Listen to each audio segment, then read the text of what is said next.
Dá sim pra você pagar suas contas e ainda sobrar uma boa grana no final do mês. Nesse vídeo eu vou te contar quanto que eu ganhava trabalhando aqui na Alemanha enquanto estudante, também qual era o meu custo de vida, o que eu fazia nesses trabalhos, e aí você vai ter uma ideia bem legal pra saber se vale a pena vir pra cá pra estudar e trabalhar ao mesmo tempo na Alemanha, e se dá pra guardar dinheiro. E eu já vou te dar um spoiler que dá sim pra guardar dinheiro. E no meu caso, eu guardei até bastante. Pra você que ainda não me conhece, eu vim pra Alemanha em setembro de 2019 pra fazer o meu mestrado e terminei o mestrado em maio de 2022. E nesse período eu tive 2 trabalhos. O primeiro dele foi um trabalho de um estágio. Eu fiz um estágio durante 6 meses, né? E nesses 6 meses, então, eu ajudei a empresa, né? Era uma startup, na questão de negócios. Então eu fazia tanto a parte de finanças, quanto de operacional, quanto de TI. Era uma mistura de tudo. Você já viu, startup é uma mistura de tudo. E o fato de ser uma startup também afetou meu salário, porque startup geralmente tem um budget, um salário que eles podem pagar mais baixo. Então, nesse caso, eu recebia o salário mínimo por hora. O salário mínimo por hora na Alemanha, naquela época, era em torno de 9,50 €. Então, eu ganhava 9,50 € por hora e trabalhava 40 horas por semana. Era em tempo integral. E nesse período, não estudava, eu realmente só trabalhava.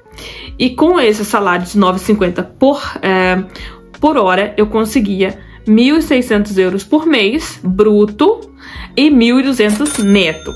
Vamos entender o que é esse bruto e esse neto. O bruto é o valor que a empresa vai pagar para você, mas antes dela te passar o valor, ela tem que recolher as contribuições sociais e também a Steuer, que é o imposto de renda. E aí, tirando as contribuições sociais e o imposto de renda, eu recebia na minha conta, né, que é o valor neto, R$ 1.200. O quê? Como? 1.200 €, quero dizer. Na época que eu fazia esse estágio, eu morava na residência estudantil da universidade. E esse é um ponto muito importante dos meus custos de vida, porque as universidades aqui, geralmente, elas oferecem para você essa residência estudantil, onde você pode dividir apartamento, ou até ter um apartamento só para você mesmo, e aí todos os custos já vêm incluso nesse valor. Então eu pagava, naquela época, 270 € por mês pelo meu aluguel, e aí já via tudo incluso. Internet, água, eletricidade, aquecimento, enfim, tudo já vinha incluso.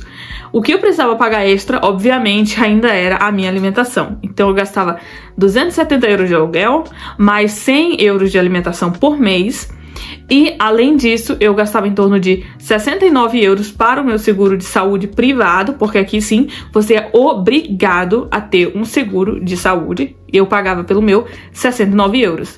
Além disso, eu gastava em torno de 100 € com comprinhas, outras coisas que eu gastava ali no mês. No final das contas, então, o meu custo era de 539 € e me sobravam, então, né, aquele 1.200 menos o 539, me sobravam 661 € por mês que eu poderia economizar para fazer uma outra coisa com ele. Caralho, o maluco é brabo. Porra! Eu acabei de ver aqui que você ainda não se inscreveu nesse canal, então já se inscreve, deixa o teu like também, porque o meu compromisso com você é te ajudar a estudar e morar fora. Dito isso, vamos para o segundo emprego. O meu segundo emprego é um emprego de tempo parcial. Eu trabalhava 20 horas por semana. Isso é importante você saber, porque se você trabalha aqui mais do que 20 horas por semana, você não é autorizado a estudar ao mesmo tempo. Então, eu precisava de um emprego que fosse, no máximo, 20 horas por semana para que eu continuasse ali os meus estudos. E aí eu consegui uma vaga de otimização de processos financeiros numa empresa de tecnologia e mobilidade. É tecnologia e mobilidade porque o produto deles era um aplicativo, e é de mobilidade porque esse aplicativo conectava pessoas que queriam alugar patinetes elétricas e táxis com os táxis e com as patinetes elétricas. Era basicamente isso o que a empresa fazia em si. E lá eu trabalhei com melhoramento de processos, então eu mapeava processos, tudo dentro da área financeira. Eu trabalhei lá por 1 ano e 2 meses. Eu poderia ter trabalhado por um período mais longo? Poderia, mas no meu contrato já estava estabelecido que eu trabalharia lá até, no máximo, quando eu terminasse meu mestrado. Então eu terminei meu mestrado, encerrei o meu contrato. E lá as coisas ficaram um pouco melhores pra mim, porque primeiro a gente estava naquela época da pandemia, então eu poderia trabalhar 100% em home office. A empresa também era super flexível, então eu poderia escolher que horário que eu queria trabalhar. Então se eu tivesse alguma coisa para fazer de manhã, eu poderia trabalhar à noite, eu poderia trabalhar à tarde. Isso aí era muito do que eu queria e de como eu fazia. O importante era ter o trabalho feito, né, e entregar nos prazos corretos. E para mim isso foi ótimo. Agora, em questão de salário, lá eu ganhava um pouco, não um pouco, mas bem melhor do que na outra. Lembra que na outra eu ganhava R$ 9,50 por hora? Nessa nova empresa eu trabalhava 20 horas por semana e eu ganhava 15 euros por hora. E aí, trabalhando 20 horas por semana, 15 euros a hora, me dava um total de 1.305 euros por mês bruto. Caía pra mim, limpo na conta, 1.160 euros por mês. Ai, que delícia!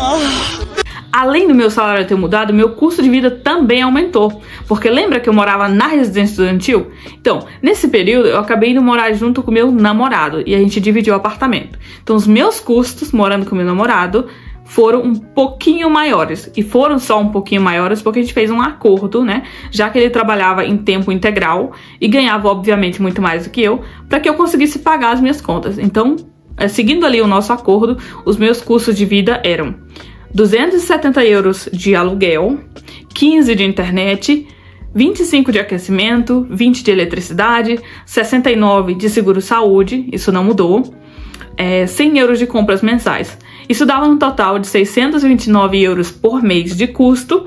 E aí, tirando daquele 1.160 euros do início, me sobrava no final das contas 531 euros que eu poderia fazer o que eu quisesse com ele. Resumindo tudo, dá sim pra você pagar suas contas e ainda sobrar uma boa grana no final do mês. Então, se você tem um sonho de estudar fora, essa pode ser a tua oportunidade. Dá uma olhada nesse vídeo aqui, onde eu já te contei como conseguir admissão numa universidade alemã, e eu espero que te ajude muito, tanto esse vídeo quanto aquele. Um beijo e até a próxima!